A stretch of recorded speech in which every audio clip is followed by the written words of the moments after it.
Hi, Mr. Kissinger. It's a pleasure. How you doing? I just wanted to know, what do you mean when you said illegal we do immediately, unconstitutional takes a little longer, the WikiLeaks document? What do you mean by that? Come on. No, I mean, it came out, WikiLeaks. Yeah, I mean, there's a lot of stuff on it. Do you know the agenda of the Bilderberg? What? What are you doing this for? I'm here covering this event. Just wanted to talk to you. We are change.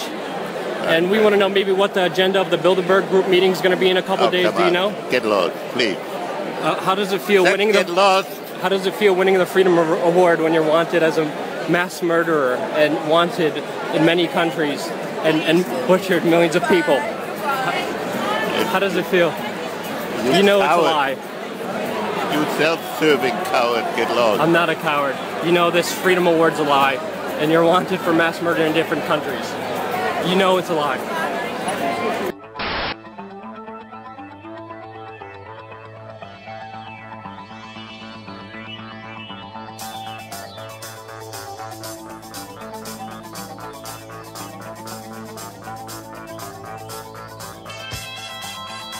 Salut à tous et bienvenue pour ce 32e numéro des infos dont on parle peu. Alors vous avez vu notre ami Henry Kissinger qui est confronté à Luc Rudkowski de We Are Change et qui s'énerve quand tu lui poses la question sur le Bilderberg. Oui. Alors bon, écoutez, puisqu'on parle de Bilderberg, c'est une occasion pour moi de vous remercier pour votre soutien. Et grâce à vous, on va pouvoir se déplacer à 4-5 sur place à Watford. Et on va essayer de vous concocter une vidéo, au moins une vidéo par jour, pour vous tenir au courant de ce qui se passe là-bas. On va essayer d'interviewer un maximum de personnes. Enfin, on va essayer de faire le maximum pour vous informer. Donc restez branchés sur nos chaînes YouTube, à moi-même et au Cercle des Volontaires, et sur nos sites internet. Voilà. On va passer au sommaire de ce numéro. On va parler d'infos internationales, on va parler d'économie et on va parler de santé, environnement. Alors attachez vos ceintures et on y va. On démarre donc avec les infos internationales et on va parler de la Syrie pour démarrer. Alors, la semaine dernière, je vous parlais de la bataille de Qusair où participe le Hezbollah libanais. Eh bien, cette bataille s'est étendue au nord de la ville et l'armée syrienne a repris le contrôle de l'aéroport. Alors, selon un journaliste de Al-Manar, je cite, « Les forces armées rétablissent la sécurité à l'aéroport de Daba, anéantissant et arrêtant les terroristes qui s'y barricadaient. » Alors, on a pu aussi voir une interview du président syrien Bachar el-Assad le 30 mai dernier. Alors, je vous donne le lien où vous pouvez lire pratiquement l'intégralité de cette interview. Alors, un petit extrait en ce qui concerne ces fameux missiles S-300 russes qui n'ont pas été livrés et à propos desquels Israël, via le ministre israélien de la guerre, Moshe Yaalon, a déclaré qu'Israël, je cite, saura quoi faire si la Russie livre le système de défense antiaérien de type S-300 à la Syrie. On sait quoi faire, ça veut dire que ça va taper fort. Donc l'extrait que je voulais vous passer du président Bachar el-Assad, alors la journaliste lui demande, alors après le récent raid israélien sur la Syrie, il a été question des antimissiles aériens S-300 considérés être un armement qui brise l'équilibre. Alors à la base de ce qui a été évoqué à propos de ce sujet, M. Netanyahou s'est rendu à Moscou. Question immédiate, est-ce que ces missiles sont sur le chemin de Damas ou sont-ils désormais en Syrie ? Et le président a répondu « Habituellement, nous ne faisons pas de révélations dans le domaine militaire sur ce que nous obtenons ou sur ce que nous avons, mais pour la Russie, les contrats ne sont pas liés à la crise. Nous négocions avec eux sur différents types d'armes depuis des années, et la Russie s'est engagée avec la Syrie pour honorer ces contrats. Je veux dire, ce n'est ni la visite de Netanyahou, ni la crise elle-même, ni les conditions qui affecteront la fourniture d'armes. Tous les contrats que nous avons conclus avec les Russes et dont une partie a été exécutée seront honorés. » Fin de citation. Alors on continue avec la Syrie, alors notre pauvre ministre des Affaires étrangères français, Laurent Fabius, le pauvre, qui a fait état à Bruxelles de présomption, je cite, présomption d'utilisation d'armes chimiques de plus en plus étayées. Fin de citation. En Syrie, il y a des présomptions de plus en plus fortes, de plus en plus étayées d'usage localisé d'armes chimiques, selon notre ministre. Mais malheureusement pour lui, il s'est couvert de ridicule puisque le 30 mai dernier, les autorités turques, qu'on ne peut pas suspecter d'être pro-Assad quand même, ont arrêté 12 membres du front Al-Nosra, qui sont des groupes rebelles en Syrie, en possession de gaz sarin. Donc j'espère que notre ministre, qui s'est couvert de ridicule, ne va pas en remettre une couche. Alors puisque je parlais de la Turquie, suite à l'attentat qui s'est passé côté turc il y a quelques semaines de cela, la Turquie a décidé de construire un mur de sécurité sur une petite partie de sa longue frontière avec la Syrie afin de mieux la surveiller. Ce mur sera long de 2,5 km et sera érigé dans une zone située aux environs du poste frontière de Silvegozu, dans la province de Yatay au sud, en face du village syrien de Bab al-Awa. On continue avec la Syrie et on va parler des armes en direction des rebelles, puisque les 27 pays membres de l'Union européenne sont finalement parvenus à s'entendre à Bruxelles. Au terme d'une journée de négociations, les ministres des Affaires étrangères européens ont décidé de lever l'embargo sur les armes pour les rebelles syriens. Alors n'oublions pas que parmi les rebelles syriens, une grosse proportion sont des extrémistes qui sont ex-membres d'Al-Qaïda et membres de plusieurs groupes extrémistes religieux. Bravo à nous, on va aller les armer, mais bon, ça se retournera contre nous un jour ou un autre, de toute façon. Alors, le ministre britannique William Hague, principal défenseur du texte, a ainsi précisé à l'issue de la réunion que la Grande-Bretagne n'envisageait pas dans l'immédiat de livrer des armes aux rebelles. Donc on lève l'embargo, mais on ne va pas livrer des armes. On nous prend pour des idiots, peut-être. Alors je cite, « Bien que nous n'ayons pas de plan immédiat pour envoyer des armes en Syrie, la levée de l'embargo nous donne la flexibilité de le faire à l'avenir si la situation continue à se détériorer. » Fin de citation. On continue avec toujours la Syrie, mais le conflit qui est en train de passer petit à petit aussi au Liban.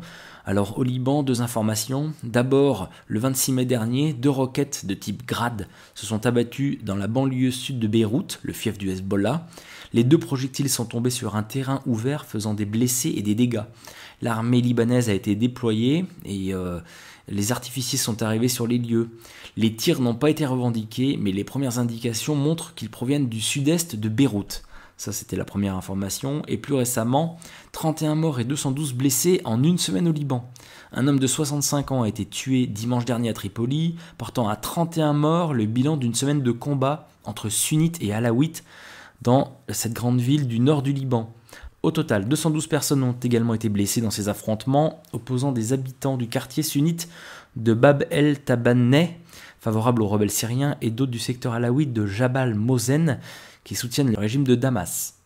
Alors il ne faut pas oublier que le Liban fait partie de la liste énoncée par le général Wesley Clark, la liste des pays qui doit être retournée. On continue en passant à l'Iran maintenant. L'armée iranienne a déployé un grand nombre de lanceurs de missiles à longue portée, selon les médias iraniens. Les rapports ne précisent pour l'instant ni le nombre de missiles, ni le système qui a été déployé. On passe à l'Afghanistan maintenant. L'Afghanistan et l'Inde qui veulent renforcer leur partenariat stratégique. Alors des pourparlers sont en cours pour un accord de défense renforcé entre les 2 alliés. New Delhi pourrait répondre favorablement à la demande du président afghan Hamid Karzai pour une aide militaire accrue dans la perspective du retrait de l'OTAN de l'Afghanistan après 2014. Alors, en visite en Inde depuis le 20 mai dernier, le président afghan Hamid Karzai a reçu mardi son homologue indien, le président Pranab Mukherjee. Ouf, c'est difficile à dire. Les officiels indiens ont promis de continuer d'épauler le gouvernement et le peuple afghan pour les aider à préparer la transition en 2014 lorsque partiront les forces internationales.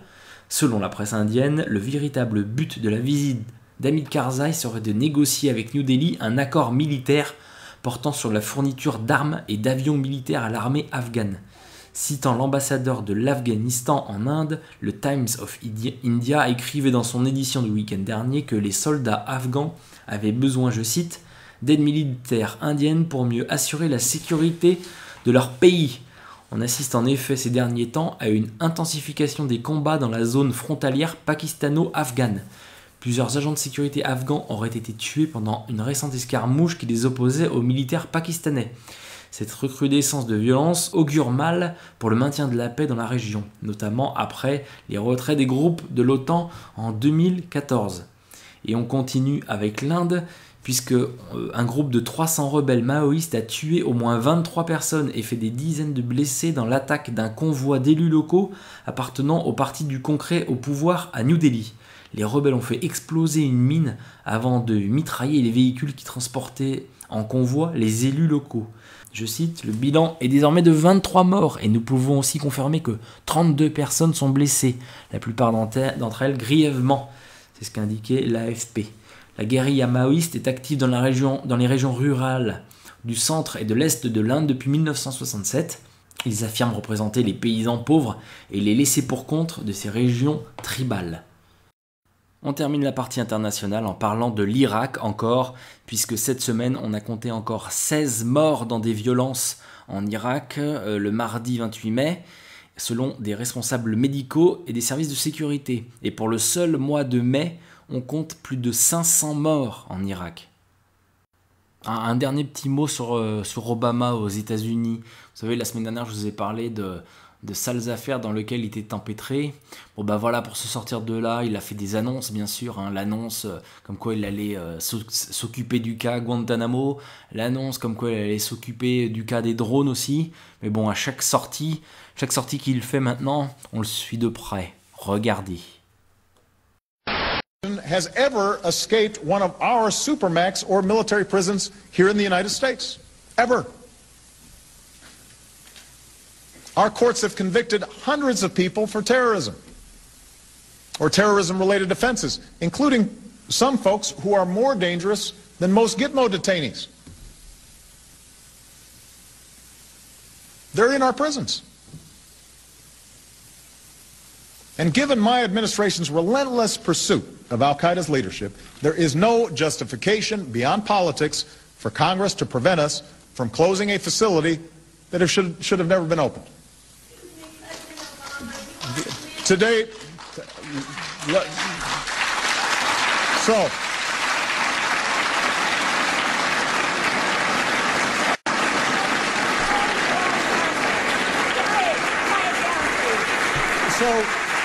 let me finish, ma'am.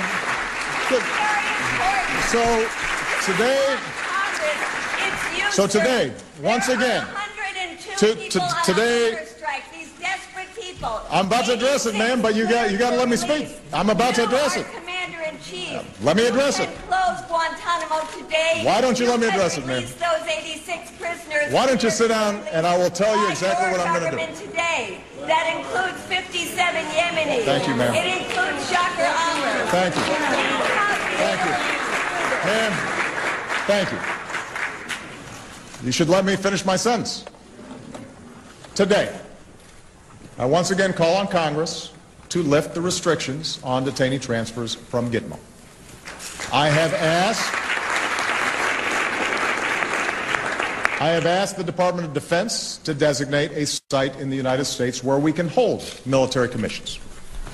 I'm appointing a new senior envoy at the State Department and Defense Department whose sole responsibility will be to achieve the transfer of detainees to third countries. I am lifting the moratorium on detainee transfers to Yemen so we can review them on a case-by-case basis. To the greatest extent possible, we will transfer detainees who have been cleared to go to other countries. Where appropriate, we will bring terrorists to justice in our courts and our military justice system. And we will insist that judicial review be available for every detainee. Now, ma'am, let me finish. Let me finish, ma'am. This is part of free speech, is you being able to speak, but also you listening, and me being able to speak. All right? Thank you. Judge William Young told him, the way we treat you is the measure of our own liberty. When we was killed, can you tell the Muslim people their lives are as precious as our lives? Can you take the drones out of the hands of the CIA? Can you stop the signature strikes that are killing people on the basis of suspicious activities? Will you apologize to the thousands of Muslims that you have killed? Will you compensate the innocent family victims? That will make us safer. I love my country. I love the rule of law. The drones are making us less safe and keeping people in indefinite detention in Guantanamo.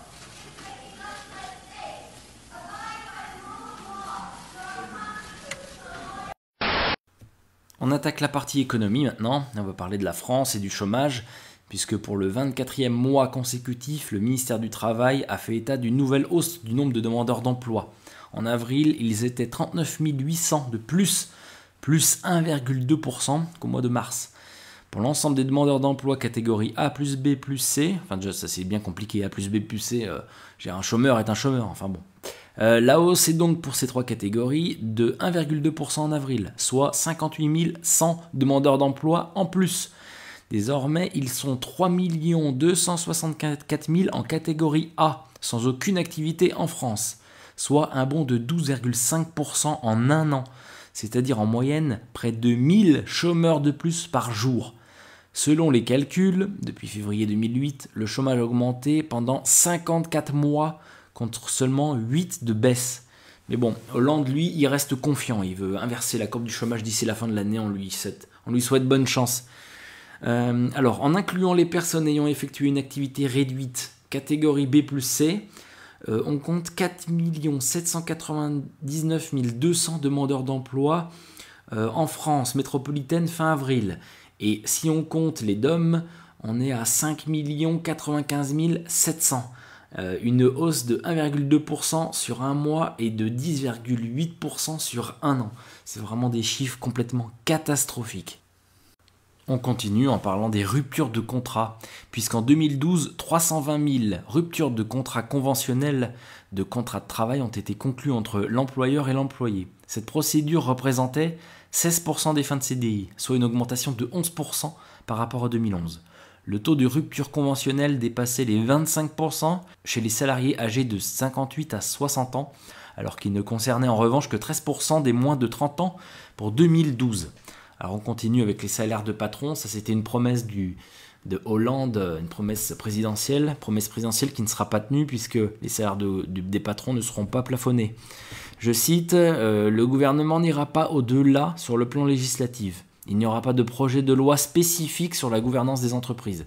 C'est ce que l'a déclaré Pierre Moscovici, qui a choisi d'agir dans le dialogue. Vas-y mon Pierrot. Pierre Moscovici donc, qui a rencontré la présidente du MEDEF et le président de l'Association française des entreprises privées, Pierre Pringuet.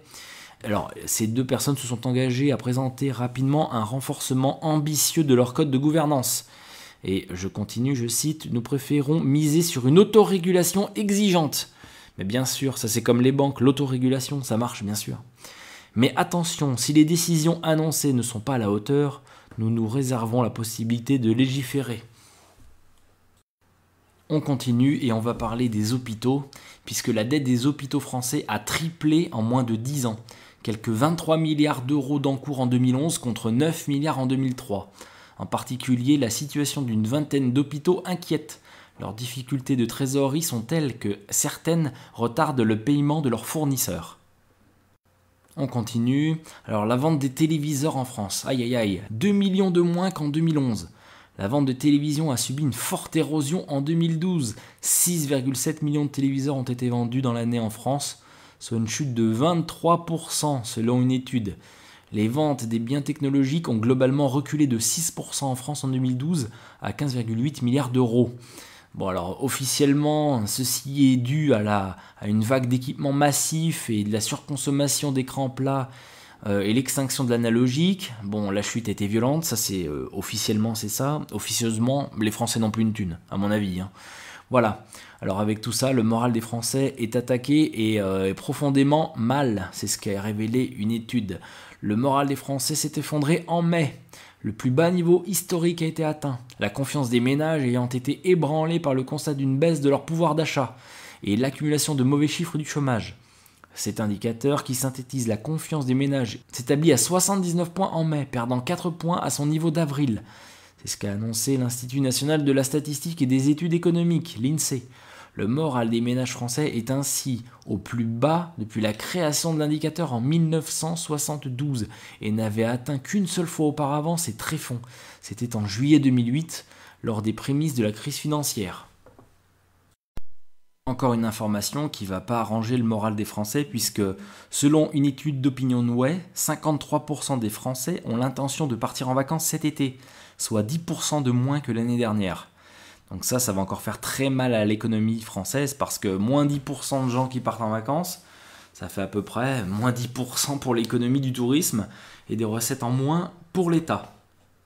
On passe à un tout autre sujet, on va parler de la Suisse et du salaire pour tous, puisque grâce à une initiative populaire, les Suisses vont voter sur le principe d'un salaire minimum pour tous et sans condition. Ça, c'est une affaire à suivre de très près.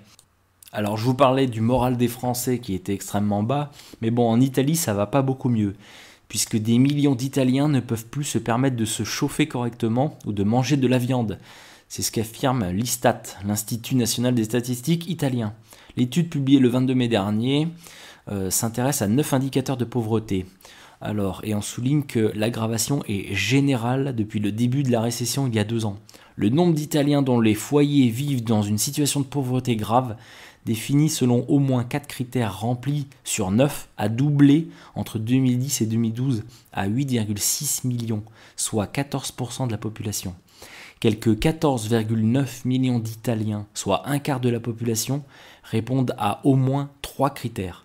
Une personne interrogée sur 5 ne pouvait pas chauffer suffisamment son domicile en 2012, soit 2 fois plus qu'en 2010, et 16,6% des Italiens ne pouvaient pas manger un repas riche en protéines, comme de la viande, tous les 2 jours, contre 12,4% en 2011 et 6,7% en 2010. Alors pour notre président François Hollande et tous les autres qui veulent relancer l'économie européenne et qui croient qu'ils vont changer la courbe du chômage, encore une mauvaise nouvelle, puisque le ralentissement de l'économie chinoise a un gros impact sur nos pays. Les stocks sont en train de grimper chez les fournisseurs étrangers et même chez les fournisseurs chinois. Selon un stratège en placement à la HSBC, la politique monétaire du Japon, qui en est à son QE numéro 20 à peu près, a eu un impact sur les marchés émergents de la région ainsi que sur les perspectives économiques, et cela a touché le marché chinois. Comme quoi les QE ça n'a pas que du bon, hein. On attaque la partie santé-environnement maintenant, et on va parler du nucléaire, avec la centrale nucléaire de Civaux dans la Vienne. La centrale nucléaire de Civaux qui a été mise sous surveillance accrue. Pour l'ASN, l'organisme indépendant de contrôle des centrales nucléaires, le personnel fait preuve d'une grande souplesse, je cite, une grande souplesse dans l'observation des règles de sécurité.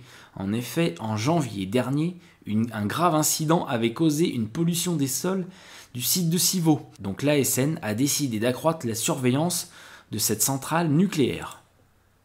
Autre information en ce qui concerne le nucléaire, mais un petit peu plus bizarre on va dire, des articles de mode contenant un composant radioactif. Ah ça c'est nouveau ça. Alors, le vendeur en ligne britannique de vêtements Asos a dû retirer de la vente et rappeler 49 ceintures piquetées de quelques 800 pièces de métal déjà vendues dans 14 pays car elles contiennent un composant radioactif. Portée plus de 500 heures, la ceinture peut être dangereuse pour la santé. On passe à un autre sujet, on va parler des médicaments et on apprend que les effets secondaires des médicaments sont responsables d'au moins 18 000 décès chaque année en France. Un chiffre complètement hallucinant. Bon, à titre de comparaison, ce sont 3645 personnes qui ont été tuées sur les routes en 2012. Mais bon, on va aller nous mettre des radars partout. Allez comprendre. Et c'est un petit peu la même chose avec l'information d'après. Ça se concerne les cigarettes, puisque l'Institut national de veille sanitaire a publié une enquête sur la consommation de tabac dans l'Hexagone. Le constat est accablant. La cigarette tue 200 fois par jour en France et fait perdre entre 10 et 15 années de vie confortable à chaque fumeur. Je cite, « L'Hexagone affiche des chiffres nettement plus inquiétants que ses voisins. L'Angleterre qui ne compte que 21% d'adultes fumeurs, les États-Unis 15% et le Canada 13%. Ces pays ont appliqué les recommandations du Comité national contre le tabagisme, alors qu'en France, la consommation de tabac, qui avait diminué à partir des années 70, a réaugmenté depuis 2005, en particulier chez les femmes et dans les classes socio-économiques défavorisées, pour atteindre près de 34% des adultes. » C'est ce qu'explique le professeur Yves Martinet. On parle maintenant de cette information qui a fait le tour du web ces derniers jours. Elle concerne Monsanto, entre autres, puisque une nouvelle loi proposée par la Commission européenne souhaite l'illégalité de la pousse, la reproduction ou la vente de semences de végétaux qui n'ont pas été testées et approuvées par une nouvelle autorité européenne, l'Agence européenne des variétés végétales. Donc, en criminalisant la culture privée des légumes, la Commission européenne remettrait le contrôle de l'approvisionnement alimentaire à des sociétés type Monsanto. Donc là, on se rapproche du modèle américain qui donne toute sa place aux multinationales. Alors, il faut quand même dire qu'il y a eu une fausse information qui a circulé et qui disait que cultiver son jardin pourrait devenir un acte criminel. Ça, c'est faux, puisque tout un chacun pourra continuer à faire son jardin avec les semences et les produits qu'il entend. Ça ne concerne que les entreprises ou les fermes, etc., qui font du business de vente de légumes et de fruits. Il faut que cela soit bien dit, parce que sinon, on va me tirer les oreilles. Les web auditeurs me tirent les oreilles si je donne des fausses informations. Voilà. On termine la partie santé-environnement avec un article que j'aime bien.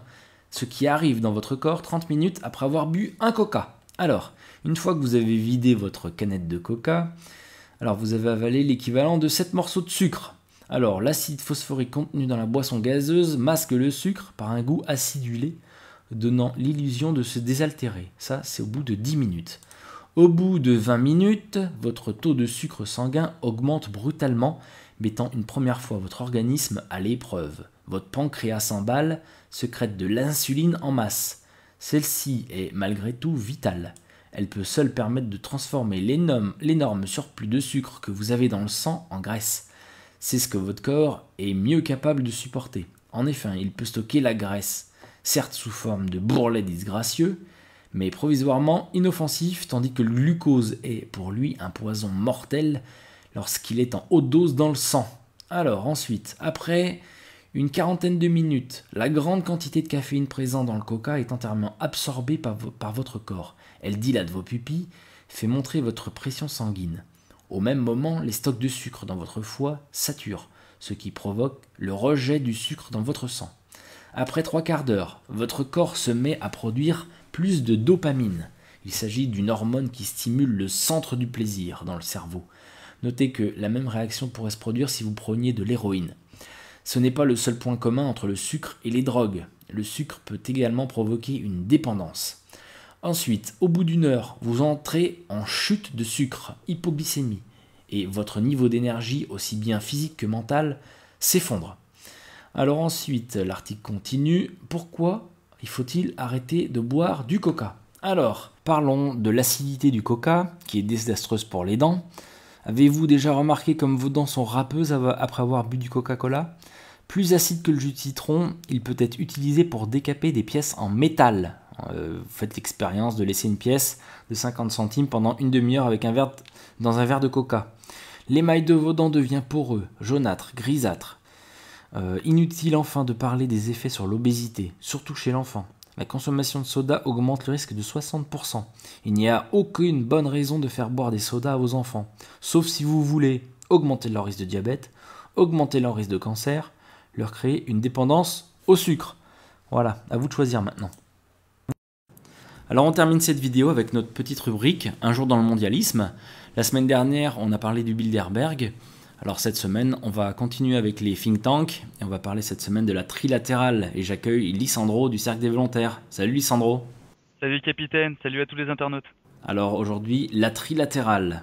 La trilatérale, comme tu l'as dit, on reste dans les think tanks. Il y a 2 semaines, on avait vu ensemble la Fabian Society, création de la Fabian Society, soit 1884. Donc la semaine dernière, comme tu l'as dit, c'est Jonathan qui vous a présenté le Bilderberg, 1954.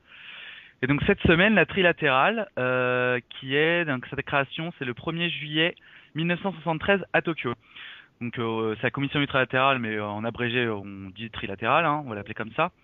Elle a été créée par les principaux dirigeants du CFR et du Bilderberg. Donc, le CFR, pour ceux qui ne savent pas ce que ça veut dire, c'est Council on Foreign Relations. On pourra en reparler de ce think tank-là aussi, parce qu'il est très important. Hein. Il est très important et je pense qu'il va être l'objet d'une prochaine date, oui, effectivement, une prochaine rubrique. Alors, parmi les principaux dirigeants du CFR et du Bilderberg qui sont à la base de la trilatérale, on a David Rockefeller, hein, qu'on ne présente plus du tout, qui est à l'initiative de la trilatérale. Et il y a également 2 autres personnes qui sont derrière ce think tank.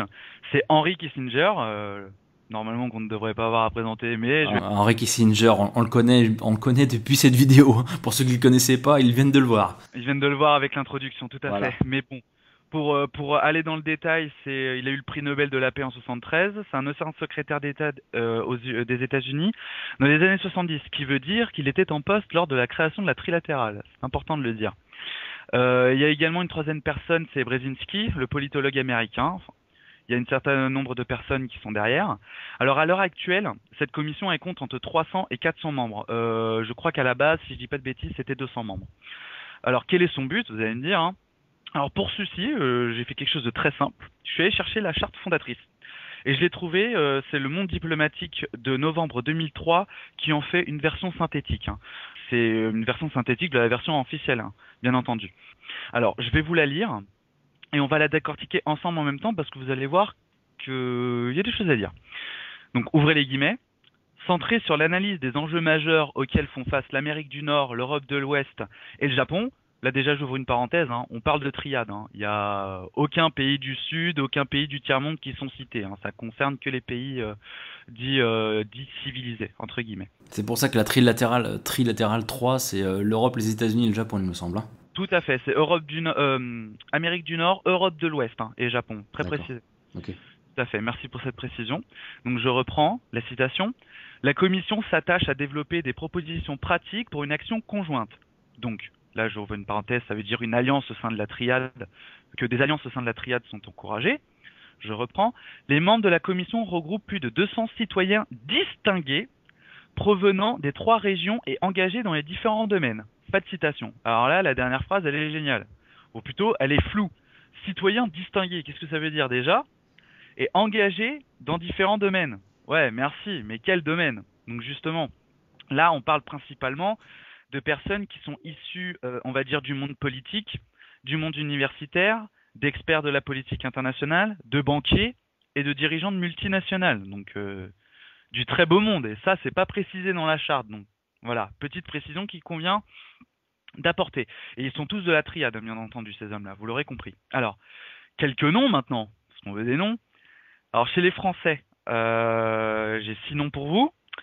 Il y a Jacques Delors, Raymond Barre ou encore Jacques Chirac qui en ont fait partie, ils y sont plus. Hein.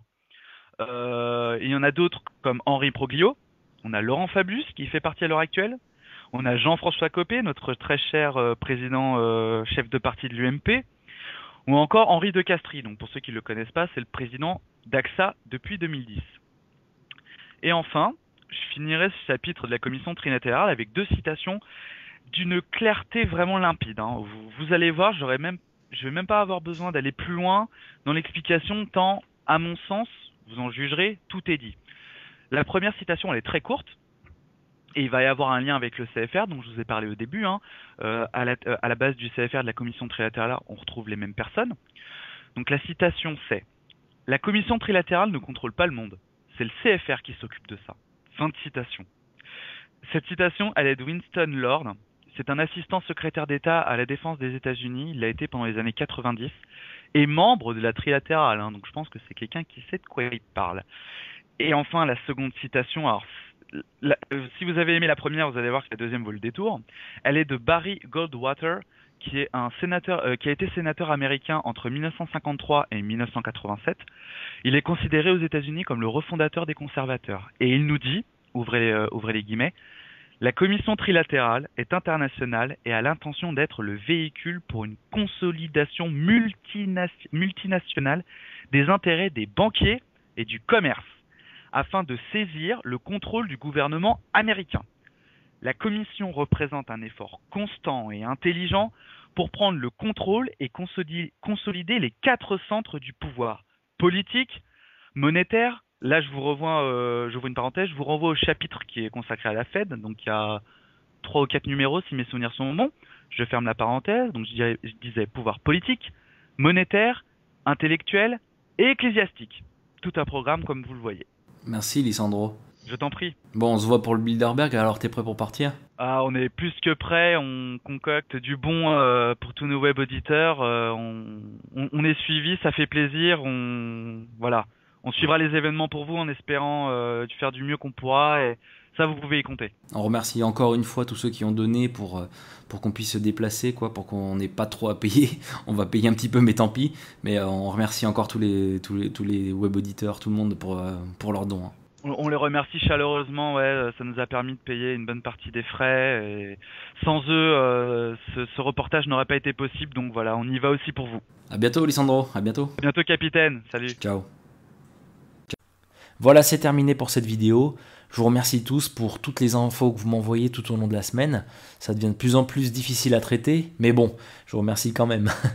Je vous donne rendez-vous toute cette semaine, que ce soit jeudi, vendredi, samedi et même dimanche, pour les vidéos sur le Bilderberg que nous allons faire. D'ici là, restez bien informés. À bientôt. Ciao.